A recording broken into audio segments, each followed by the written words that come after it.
ಅಕ್ರಮ ಸಂಬಂಧಕ್ಕೆ ಅಡ್ಡಿ ಎಂದು ಮಗುವನ್ನೇ ಕೊಂದ ಮಲತಂದೆ. ಗರ್ಭಿಣಿಯಾಗಿದ್ದಾಗಲೇ ಪರಪುರುಷನ ಜೊತೆ ಓಡಿ ಹೋಗಿದ್ದಂತಹ ಮಹಿಳೆ ಕ್ರಷರ್ ಚಾಲಕನಾದ ಚಂದ್ರಶೇಖರ್ ಮಗುವನ್ನ ಕೊಂದ ಪಾಪಿ. ಗಾರ್ಮೆಂಟ್ಸ್ನಲ್ಲಿ ಕೆಲಸ ಮಾಡ್ತಾ ಇದ್ದಂತಹ ವಿವಾಹಿತ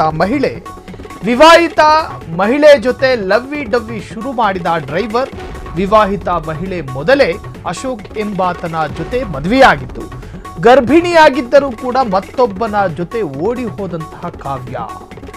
ಗಾರ್ಮೆಂಟ್ಸ್ನಲ್ಲಿ ಕೆಲಸ ಮಾಡ್ತಾ ಇದ್ದಂತಹ ಮಹಿಳೆ ಅದು. ಇನ್ನು ಆ ಗಾರ್ಮೆಂಟ್ಸ್ನಲ್ಲೇ ಡ್ರೈವರ್ ಆಗಿದ್ದಂತಹ ಡ್ರೈವರ್ನ ದೇಹದಲ್ಲಿ ಅಥವಾ ಆತನ ಮುಖದಲ್ಲಿ ಅದೇನು ಕಂಡ್ಲೋ ಗೊತ್ತಿಲ್ಲ, ಕಾವ್ಯನಿಗೆ ಅಲ್ಲೆಲ್ಲವೂ ಆಗಿದೆ. ಆಕೆ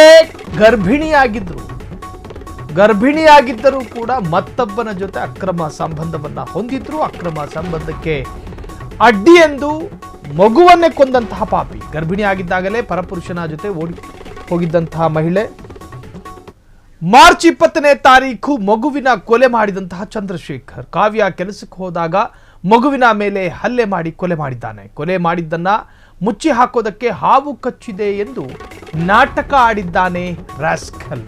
ಮಾರ್ಚ್ 20ನೇ ತಾರೀಕು ಮಗುವಿನ ಕೊಲೆ ಮಾಡಿದಂತಹ ಚಂದ್ರಶೇಖರ್ ಕಾವ್ಯ ಕೆಲಸಕ್ಕೆ ಹೋದಾಗ ಮಗುವಿನ ಮೇಲೆ ಹಲ್ಲೆ ಮಾಡಿ ಕೊಲೆ ಮಾಡಿದ್ದಾನೆ. ಬರ್ಬರವಾಗಿ ಕೊಲೆ ಮಾಡಿದ್ದನ್ನ ಮುಚ್ಚಿ ಹಾಕೋದಕ್ಕೆ ಹಾವು ಕಚ್ಚಿದೆ ಎಂದು ಸುಳ್ಳು ಹೇಳಿದ್ದಾನೆ.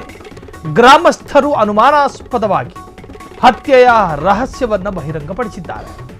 ಮಗುವಿನ ಶವವನ್ನ ಹೊರತೆಗೆದು ಮರಣೋತ್ತರ ಪರೀಕ್ಷೆಯನ್ನ ಮಾಡಲಾಗಿದೆ. ಮರಣೋತ್ತರ ಪರೀಕ್ಷೆಯ ನಂತರ ಕೊಲೆ ಎಂದು ಸಾಬೀತಾಗಿದೆ. ತಾಯಿ ಕಾವ್ಯಾಳ ನಡವಳಿಕೆಯ ಮೇಲೂ ಪೊಲೀಸರಿಗೆ ಅನುಮಾನ ಉಂಟಾಗಿದೆ.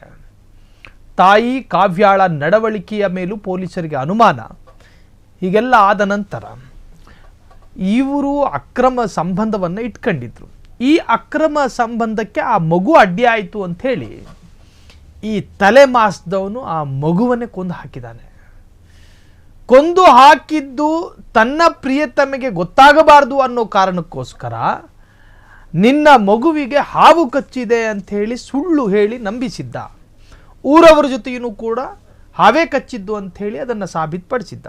ಅದಾದ ನಂತರ ಊರವರಿಗೂ ಕೂಡ ಆಕೆಯ ನಡತೆಯ ಮೇಲೆ ಸಂಶಯ ಬಂದಿದೆ. ಹಾಗಾಗಿ ಸಮಾಧಿಯಾಗಿದ್ದಂತಹ ಮಗುವಿನ ಸಮಾಧಿಯನ್ನು ಮತ್ತೆ ಹೊರತೆಗೆದು ಪೊಲೀಸರ ಅನುಮತಿಯ ಮೇರೆಗೆ ಮರಣೋತ್ತರ ಪರೀಕ್ಷೆಗೆ ಒಳಪಡಿಸಿದಾಗ ಕೊಲೆ ಎಂದು ಸಾಬೀತಾಗಿದೆ.